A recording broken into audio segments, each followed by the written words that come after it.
Friend, আজি মই আপোনালোকৰ আগত বনাবলৈ লৈছোঁ পুৰা গৰৈ মাছ আৰু পালেং শাকৰ, অৰ্থাৎ পালেং শাক আৰু গৰৈ মাছৰ পুৰা পিটিকা।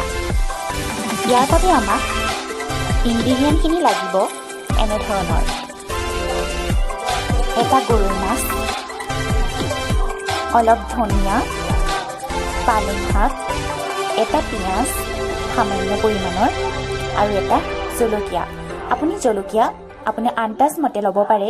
কিছুমানে যদি খুব জ্বলা খাই ভাল পায় বেছি ল'ব পাৰে, আৰু যদি কম জ্বলা খায় তেতিয়াহ'লে এটামান ল'ব পাৰে। ইয়াৰ পাছত আমি গৰৈ মাছটো পুৰা আৰম্ভ কৰিম। এতিয়া আমি গৰৈ মাছটো এডাল খৰিকাত ভৰাবলৈ যত্ন কৰিছোঁ, আৰু এতিয়া এই খৰিকাডালত ভৰোৱাৰ পাছত আমি এইটো জুই একেবাৰে পুৰালৈকে সেকিব লাগিব, মানে আধা পুৰালৈকে অলপ সেকিব লাগিব। এতিয়া আমি এই গৰৈ মাছটো পুৰিবৰ কাৰণে জুইত দিব লাগিব, আৰু সম্পূৰ্ণ ক'লা হোৱালৈকে আমি ইয়াক জুইতে থ'ব লাগিব। এতিয়া মই ইয়াক জুইত দিবলৈ দেখুৱাইছোঁ এনেধৰণে। দেখিবলৈ পাইছে মই ইতিমধ্যে মাছটো পুৰা আৰম্ভ কৰিছোঁ।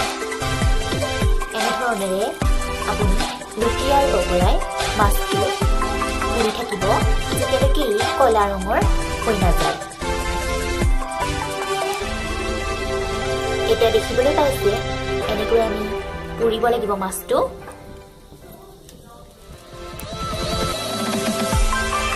এনেকুৱাতে আমি ইয়াক জুইৰ পৰা উলিয়াই আনিম।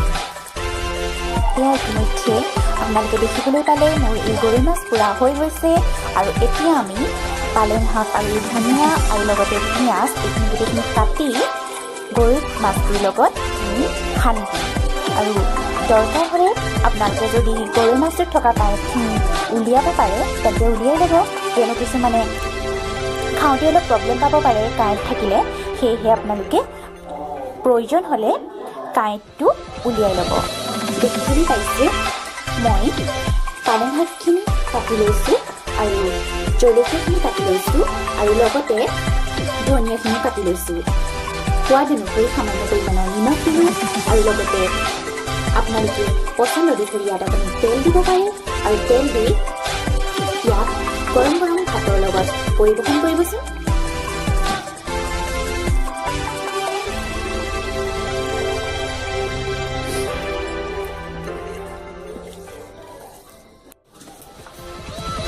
এয়া আপোনালোকে দেখিবলৈ পালে গৰৈ মাছ পুৰা পিটিকা পালেং শাকৰ লগত। ইয়াক আমি কওঁ পালেং শাকৰ লগত গৰৈ মাছ পুৰা পিটিকা। এবাৰ বনাই চাবচোন, খাবলৈ খুব ভাল লাগে। ভিডিঅ'টো যদি ভাল পালে লাইক কৰিব, শ্বেয়াৰ কৰিব, আৰু ফ্ৰেণ্ডলৈ শ্বেয়াৰ কৰিবলৈ নাপাহৰিব, আৰু লগতে এই চেনেলটো ছাবস্ক্ৰাইব কৰিবলৈ নাপাহৰিব। ধন্যবাদ।